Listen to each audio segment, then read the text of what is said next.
Fala galera, beleza? Aqui é o professor Rafa, esse é o Programa Focus e essa é a jornada de revisões para os grandes vestibulares. E a aula de hoje a gente começa com a revisão para a UEL. Vem comigo, vamos nessa!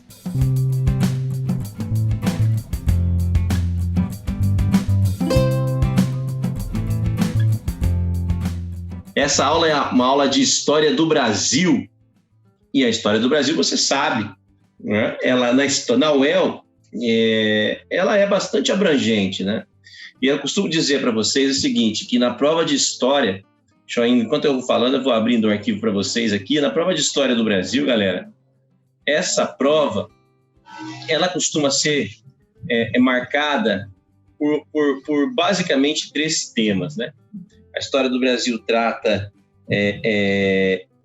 ou do período colonial, ou do período imperial, ou do período republicano, perfeitamente, né? Só que ela dá um enfoque maior, principalmente aos governos pós-proclamação da República. Tem questões sobre, claro, naturalmente, tem questões sobre o Brasil colonial, né? Com certeza. Nós temos questões sobre terra, sobre as capitanias hereditárias, sobre a questão escravista, mas a UEL, nesses últimos anos, tem priorizado bastante esse tema que a gente chama, que a gente trata lá na chamada República, né? Aí nós temos, por exemplo, a República Velha, a Era Vargas, a República Liberal, né? O que mais? Depois nós temos a ditadura militar, você vai ver que tem questões sobre República Liberal, tem questões sobre Era Vargas, tem questões sobre ditadura, que são as questões que eu selecionei para vocês, que são vistas nos últimos anos, nos últimos 3, 4 anos dos vestibulares da UEL. Tá? Então, perceba aí, todas essas questões que nós vamos ver agora são questões da UEL, propriamente da UEL, tá? Beleza? E a gente vai começar, então, agora, imediatamente já. Vem comigo que você está no Programa Focus. Vamos lá, gente, eu vou colocar aqui o tempo para a gente cronometrar certinho, bonitinho as nossas questões, beleza? Vou iniciar agora, para ficar bem legal aqui, vou colocar aqui para a gente. Então, vamos nessa. A primeira questão que eu coloquei aqui para vocês é uma questão, essa aqui a gente já é da história geral, né? Aqui, a história do Brasil, pronto, vamos aqui.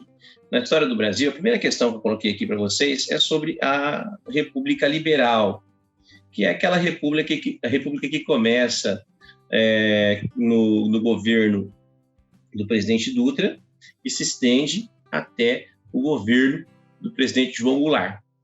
Curioso que a República Liberal ela está entre 2 ditaduras, não é verdade? A República Liberal está entre a ditadura Vargas e a ditadura militar. Você lembra? Né? Quando Vargas foi deposto, foi convocada uma eleição. Nessa eleição, o presidente Dutra foi eleito, inclusive foi um dos principais articuladores da própria queda do Getúlio, o Dutra. Né? Ele foi eleito presidente do Brasil e imediatamente começa a governar o Brasil naquele momento. Tá? O Dutra é o primeiro presidente. Então, Rafa, o que você me indica do presidente Dutra, que governa o Brasil? Né? 2 coisas básicas.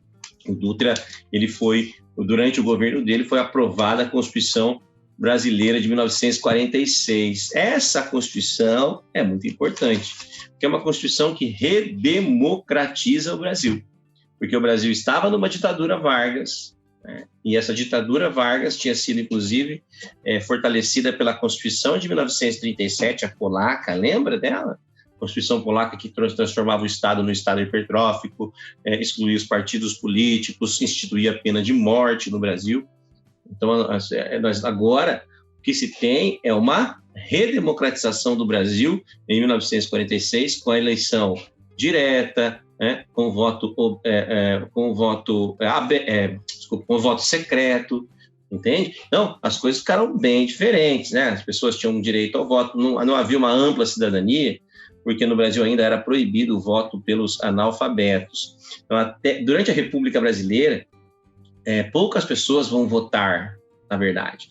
Um número muito pequeno de pessoas vota durante a República Brasileira, porque até a década de 80, no Brasil, a participação de analfabetos era proibida, entende? Então, com isso, nós temos o quê? Nós temos um processo democrático muito lento e muito vulnerável, né, no Brasil naquele momento, processo de redemocratização muito lenta naquele momento, por conta dessa participação pequena da população brasileira. Rafa, mas o que você quer dizer com participação popular, redemocratização muito lenta? Se você pegar comigo, a era Vargas não teve democracia, né? A primeira fase, onde Vargas começa a governar o Brasil ali em 1930 até 45, em nenhum momento você vê a participação da população brasileira no processo democrático. Em 1934, nós tivemos uma eleição indireta, onde Getúlio foi eleito pelo Congresso. Em 37, ele deu um golpe de Estado e virou ditador. Aí, somente em 45 que vai ter eleições. Então, o povo brasileiro fica 15 anos sem participar do processo democrático. Ele é muito lerdo. O processo de maturação democrática do povo brasileiro é muito devagar. Aí, quando vem o Dutra sai, né, o Dutra, antes do Dutra sair, ele lança o Plano SALT, que é o segundo ponto, né, que eu coloquei para vocês. Plano SALT significa saúde, alimentação, transporte e energia. Essa energia para abastecer o setor produtivo, tá? SALT é uma sigla, tá escrito aí embaixo, ó, SALTE. O Plano de Desenvolvimento de setores como saúde, alimentação, transporte e energia. Só que o Plano SALT foi lançado no final do governo Dutra, mas para ele dar uma satisfação mesmo, né, para a população brasileira naquele momento ali, que principalmente a classe média e a burguesia industrial brasileira, que esperava dele um pouco mais de atenção, principalmente do seu governo, que era um governo que tinha redemocratizado o Brasil, e num momento muito importante, onde o Brasil carecia de industrialização, carecia de um presidente que de certa forma, incentivasse a indústria. Então, o Dutra foi um presidente meio que não choveu nem molhou, né? Ele fez uma coisa interessante, foi a Constituição de 46, que inclusive preservou as leis trabalhistas, coloca aí no seu caderno, tá? A Constituição, aprovada no governo do presidente Dutra, garante a preservação das leis trabalhistas criadas por Getúlio nos anos 30. Ninguém vai mexer nessa lei, não precisa nem de macete. A lei trabalhista criada em 1934, ela não vai ser, nunca vai sair de cena, ela vai estar sempre presente, né? A lei trabalhista, ela está sempre garantida, apesar do Brasil passar por muitas constituições, ela está sempre preservada nessas constituições brasileiras, beleza? Então, o Dutra faz uma Constituição em 46, lança um plano econômico não muito eficiente, que é o Plano SALT, e, curiosamente, o Dutra está entre dois Getúlios, né? O Getúlio Vargas, ditador, e o Getúlio Vargas que volta, como ele mesmo disse, nos braços do povo. Lembra dele? Lembra daquele slogan? Bota o retrato do velho outra vez. Lembra? Bota o retrato do velho outra vez. Quando o Dutra sai, entra o Getúlio, que já velho, volta a ser presidente do Brasil, agora eleito pelo povo, né? Não esqueça isso. Getúlio ele foi eleito democraticamente, certo? E ele vai ser eleito, vai governar o Brasil aí, não até o final do mandato, porque ele vai se matar, né? Ele se mata no dia 24 de agosto de 1954, que é o dia do aniversário da minha avó, por sinal. Ele se mata em 54 depois de uma série de medidas que não são muito boas, assim, para o momento da época. Nós estamos em Guerra Fria, por exemplo, né? O Dutra já tinha, no governo dele, rompido com a União Soviética. O Dutra já tinha colocado o Partido Comunista na clandestinidade, o Dutra já tinha se estreitado com os Estados Unidos, e aí veio o Vargas e lança a campanha O Petróleo é Nosso. O petróleo é nosso, em plena Guerra Fria.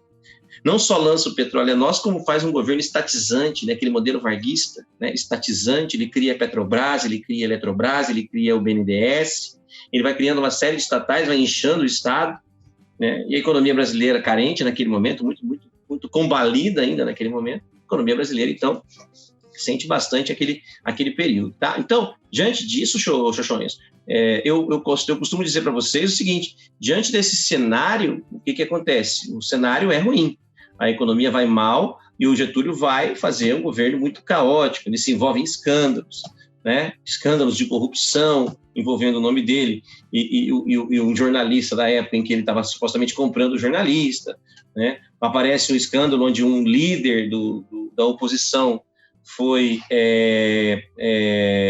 sofreu um atentado, foi o caso do atentado do Carlos Lacerda. Houve uma política populista mal sucedida do Getúlio, quando ele lança um aumento salarial de 100% para a classe trabalhadora, seguindo o conselho do seu ministro João Goulart. Então, o governo do presidente Getúlio é um governo cheio de problemas. É um governo cheio de problemas e a pressão sobre ele culmina mais tarde no seu suicídio. Com a saída de Getúlio, assume o Café Filho, que é o seu vice, uma transição bastante conturbada até a posse do presidente JK, que é o cara que eu quero falar aqui com você agora, que é o presidente de Brasília, né? O cara que vai construir a cidade de Brasília, né? Quando o JK construiu a cidade de Brasília, na verdade, esse projeto era a meta-síntese do seu governo. Toda vez que cai JK, cai o quê? Cai o presidente do plano de metas, o presidente do desenvolvimentismo, o presidente do nacional desenvolvimentismo, onde a economia seria regida por uma espécie de tripé. O tripé econômico de JK, onde o Estado cuidaria das estatais, o capital nacional cuidaria da indústria de bens não duráveis e o capital estrangeiro cuidaria da indústria de bens duráveis, principalmente a automobilística. Não esqueça isso! A indústria automobilística se fortalece durante o governo do presidente Juscelino Kubitschek, mineirinho, gente boa até, né, o JK. E além disso tudo, né, ele faria o Brasil crescer 50 anos em 5 e ainda construiria a cidade de Brasília, que seria a nova capital do Brasil. Né? O Rio de Janeiro deixaria de ser capital do Brasil, né? E Brasília passaria a ser a nossa capital. Lembra das 3 capitais do Brasil, né? Salvador, Rio de Janeiro e Brasília. Brasília é a última e atual capital brasileira naquele momento. Beleza? Então, 2 coisas do JK que você não pode esquecer. O plano de metas e a construção de Brasília. Mas não esqueça, para o plano de meta dar certo, é preciso criar uma estrutura produtiva capaz, que tenha uma espécie de retaguarda energética para isso. Se nós vamos estar promovendo a industrialização do Brasil, é preciso criar condições para que essa industrialização seja possível. E entre elas, a ideia de gerar energia. O cara vai construir usina hidrelétrica para poder dar conta dessa suposta indústria que vai surgir em seu governo. Então, o cara é o cara que vai precisar, para o seu projeto, criar toda uma estrutura produtiva. Para dar conta daquilo tudo, é preciso criar também uma estrutura energética. Lembra que o Getúlio já tinha criado a Eletrobras. Ou seja, o Getúlio já sabia da demanda de energia necessária para industrializar o Brasil. O JK também não pensa diferente. Na verdade, nós temos versões de Getúlio depois da morte do Getúlio. Né? O JK é um Getúlio renovado, entende? Ele faz a mesma coisa que o Getúlio. É estatista, é nacionalista, nacional-desenvolvimentista, na verdade, porque ele também traz o capital estrangeiro. Ele, para colocar... O grande problema do JK é que, para ele financiar esses projetos todos, ele precisa de quê? Precisa de dinheiro. E aí ele vai recorrer ao Fundo Monetário Internacional. E recorrendo ao Fundo Monetário Internacional, cria toda uma dívida externa brasileira que vai ser herdada depois pela ditadura, que vai piorar a situação. E aí, né, você vai ver o quanto a dívida externa brasileira vai crescer a ponto de fazer com que os nossos investidores fujam daqui. Você vai ver que a herança do JK é muito maldita, assim. Certo? Endividamento do Brasil, principalmente por conta dos empréstimos contraídos para poder colocar em prática o plano de metas, que era fazer o Brasil crescer 50 anos em 5 e ainda construir uma capital para o Brasil. Caramba, é muita coisa. Não tem como dar certo, certo? Vamos fazer então um exercício comigo aqui, ó. A construção da cidade de Brasília, você viu que eu coloquei o slogan errado, né? Você viu que eu coloquei o slogan errado, né? É o slogan da UEL aqui, ó. UEL. Vamos lá, vamos para o exercício, então? A construção da cidade de Brasília fez parte do processo desenvolvimentista dos anos 1950, liderado pelo presidente Juscelino Kubitschek e seu vice João Goulart. O projeto modernizante de JK sentava-se na política dos 50 anos em 5, que preconizava, entre outras coisas, dotar o país de uma infraestrutura suficiente para sustentar a industrialização. Com base nos seus conhecimentos sobre a política econômica desse período histórico brasileiro, assinale a alternativa correta. Então, você está falando sobre a questão da UEL é bem direta, está perguntando para vocês sobre o governo JK. Né? Vamos lá. Disseminou o ensino técnico para todas as regiões do país por meio dos institutos técnicos federais? Não. O ensino técnico não foi uma prioridade do governo JK, e sim uma prioridade do governo da ditadura. O Getúlio chegou a falar também sobre isso, mas o JK não incentiva ensino técnico em seu governo, e sim, né, ele vai estimular a produção industrial. O grande foco dele é promover o desenvolvimento industrial brasileiro a partir de 31 metas a serem desenvolvidas nos seus 5 anos de governo, 50 anos em 5. Portanto, a letra A está errada. A letra B, expandiu a construção de usinas hidrelétricas e abasteceu de energia o setor produtivo perfeito. Aí que eu falei para você, não adianta você pensar que você vai conseguir alcançar todos esses objetivos no Brasil com a estrutura produtiva e a produção de energia daquele jeito. É preciso crescer, é preciso expandir o setor energético para poder dar conta daquilo daquela demanda de energia que vai acontecer à medida em que o Brasil cresce. Portanto, a letra B está correta. Ele implantou a Sudam, que realizou a modernização e transformação da região amazônica. A Sudam não realizou a modernização, o objetivo dela era esse, realizaram a modernização da região amazônica, levando para lá o desenvolvimento, mas nem foi isso o erro. A questão é que o JK não implanta a Sudam. Quem implanta a Sudam é o governo militar. O JK implantou a Sudene, que seria uma superintendência de desenvolvimento da região Nordeste, que também não foi lá essas coisas, mas ele procura mostrar ali para o povo nordestino que ele estava preocupado com a situação do povo nordestino, que há muito tempo que era carente, desde os tempos ali do Brasil colonial, do Brasil imperial, que o Nordeste sofre. Então, o Getúlio tenta dar uma olhada para essa galera aí. Só que o problema é o seguinte, essa galera do Nordeste não fica no Nordeste, no governo do governo do presidente Juscelino Kubitschek. O que o Juscelino faz?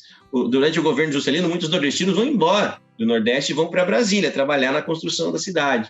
Como é que era o nome daqueles caras mesmo que iam para a cidade de Brasília trabalhar? Eram os famosos candangos. Lembra? Os candangos eram os trabalhadores que vinham principalmente da região Nordeste para trabalhar na construção da cidade de Brasília. Qual que é o erro dessa questão aí? Aproveitei o ensejo para falar dos candangos, né? Rafael esperto. Não foi o Sudene, não foi a Sudam que o JK criou, foi a Sudene.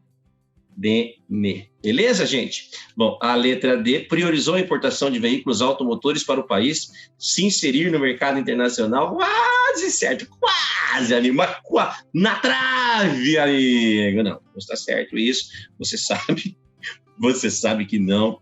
Ele não importa veículo, né? Ele traz para o Brasil montadoras, Volkswagen, né, principalmente. Nunca tivemos tanto Fusquinha produzido no Brasil. Então, ele não importa veículos, ele traz montadoras que vão produzi-los aqui. Para onde? Onde que elas vão produzir esses veículos? Lembra? ABC Paulista, região em torno de São Paulo, e as montadoras de veículos. Foi lá, por exemplo, naquelas montadoras de veículos que surgiram personagens importantes da nossa história, como o próprio Luiz Inácio Lula da Silva, que trabalhava naquelas indústrias ali, na região do entorno de São Paulo. Por quê? Porque o Getúlio... Estou falando de Getúlio, né? Você percebeu? Toda vez que eu falo Getúlio enganado, é Juscelino Kubitschek. O JK, chuchus, o JK traz para a região de São Paulo um grande número de indústrias que vai atrair também muitos migrantes nordestinos, ou vão para a região de Brasília construir a cidade de Brasília, ou vão para o Sudeste trabalhar nessas montadoras aí, que são instaladas na região do entorno de São Paulo. Portanto, não importa, ele traz para cá as montadoras, as indústrias. Letra E, privatizou a Companhia Siderúrgica Nacional, a CSN, com a abertura do seu capital para investidores estrangeiros. Quem privatiza a CSN? Na verdade, quem queria privatizar o Collor. Mas o Collor caiu, ele sofreu um processo de impeachment. E aí, quem privatizou em 93 a CSN foi o Itamar, que era o vice do Collor. Portanto, essa alternativa está errada e a resposta correta é a letra B de bola. Beleza? Essa é a nossa revisão da UEL da parte da República Nova. Mas você não esqueça que eu estou continuando aqui agora. Então, o exercício está resolvido. Mas quem vem depois do JK? Quem vem depois do JK? O Jânio Quadros. O Jânio Quadros vem depois do JK porque ele aproveita a crise econômica do governo J. Ele aproveita essa crise que assolava o governo JK. E além do fato da crise econômica provocada pelo endividamento do governo JK, pelos gastos com o plano de metas e tal, uma denúncia de corrupção envolvendo o presidente JK, superfaturamento de obras, casos de corrupção pipocam pelo governo, o Jânio Quadros, ele vem com uma campanha dizendo assim, olha, eu vou varrer a corrupção no Brasil. Varre, varre, vassourinha, varre, varre a bandalheira. O povo está cansado de sofrer dessa maneira. Lembra dessa música? Não, claro que não, porque você não era nascido nessa época, nem eu. Mas eu canto para você, que você merece ouvir a minha voz, que é o meu talento de músico. Certo, gente? Você viu que eu confundo os nomes às vezes, mas você sabe de quem eu estou falando, mas na hora eu falo outro. Porque assim, ó, presta atenção, como é que é fera, é complicado, né? Ó, vamos lá. Dutra, aí beleza, Dutra tranquila, com D. Agora, Getúlio, JK, Jânio Quadros, João Goulart. Se tiver um professor de história que não confunde esses aí, pode parar. Bom, vamos lá. O Jânio Quadros, Xuxonho, o Jânio Quadros, ele fica 8 meses no poder. É pouco. É muito pouco. Fica 8 meses no poder. Ele vence as eleições, por um milagre de Deus, ninguém sabia como é que o Jânio tinha conseguido vencer as eleições, do figuraça do jeito que ele era um estrão, né? Ele era um outsider na política brasileira, e ele consegue vencer justamente porque o seu marketing era bom, né? E ele fala assim, olha, eu vou varrer a corrupção no Brasil, vou moralizar esse país, só que ele vai fazer um governo muito, digamos assim, autônomo, né? Ele procura uma política independente e acaba se isolando no Brasil politicamente, não resolve questões econômicas sérias, urgentes, e ainda se envolve em questões polêmicas, como até o tamanho do biquíni das meninas da praia do Rio de Janeiro, se envolve em questões como proibição de briga de galo e coisas pequenas que não são atribuições de um chefe do executivo. Resultado, ele foi sendo isolado, acabou tão isolado que pediu para sair, renunciou. No lugar do Jânio Quadros vem o João Goulart, popularmente conhecido como Jango. Ele era tão parecido com o Getúlio que ele chegou a morar na mesma rua que o Getúlio, na cidade de São Borja. O Getúlio e o João Goulart são muito parecidos. O João Goulart tinha sido, inclusive, ministro do Getúlio Vargas, e os dois são muito parecidos, são do Rio Grande do Sul, são da mesma cidade, são da mesma rua. E são iguais. São filhos de latifundiários, né? São membros de uma elite gaúcha. Só que o João Goulart, ele vai fazer um governo durante uma época muito tensa da política brasileira, né? Numa época em que os Estados Unidos, lá naquela chamada política da boa vizinhança, né? Aliança para o Progresso, investia muito no Brasil e tal, só que o João Goulart, ele já tinha uma postura um pouco mais nacionalista, incompatível com a proposta americana de abertura, né? A econômica em relação aos países da América Latina. Então, esse João Goulart fechado, nacionalista como o Getúlio, que tinha morrido recentemente, ele não é bem visto pelos Estados Unidos. E aqui dentro, ele tem uma postura muito próxima dos movimentos sociais de luta pela terra, como aquele movimento do Francisco Julião, que é um movimento de reforma agrária, né? Ele também é ligado às centrais sindicais, como a CGT, que são centrais sindicais ligadas à classe trabalhadora urbana. Então, ele tem essa ligação e ele tem uma proposta muito reformista que ameaça ameaça os interesses dos setores conservadores. E o João Goulart fala, olha, eu vou fazer as reformas de base. Eu quero fazer as reformas da base do Brasil, quero mudar o Brasil bastante, quero mudar o Brasil pra caramba. O que ele fala? Olha, eu quero fazer isso, eu quero fazer uma reforma na educação, eu quero fazer uma reforma agrária, eu quero fazer uma reforma bancária, eu quero fazer uma reforma tributária, eu quero fazer uma reforma eleitoral, né? Ele queria colocar, por exemplo, uma coisa muito interessante e popular, que ele permitir que os analfabetos votassem. Você está entendendo? Então, ele era um cara muito radical, assim, as suas mudanças seriam bastante substanciais, que ameaçavam tanto os setores conservadores aqui de dentro, quanto os Estados Unidos, com sua proposta reformista. O cunhado do João Goulart era um político chamado Leonel Brizola, que era um trotskista, entende? O João Goulart quase não tomou posse, na verdade, quando o Jânio Quadros renunciou. Ele só tomou posse porque o seu cunhado, um político chamado Leonel Brizola, lança a campanha pela legalidade e pela posse dele. Tipo assim, ele denuncia que existe uma mobilização para impedir que o João Goulart tome posse. O João Goulart só tomou posse graças ao Leonel Brizola. Mas, embora ele tenha tomado posse, ele não conseguiu colocar em prática os seus projetos e acabou, no dia 1º de abril de 1964, sendo deposto pela ditadura militar. Beleza? E assim termina a nova República, a República Liberal Brasileira. É assim que começa a República Militar Brasileira, que eu falo com vocês numa questão específica sobre ela. Beleza? Espero que vocês tenham gostado dessa aula de revisão, né, da República Liberal e eu volto com vocês daqui a pouco para mais uma aula dessa nossa jornada Focus Revisão UEL.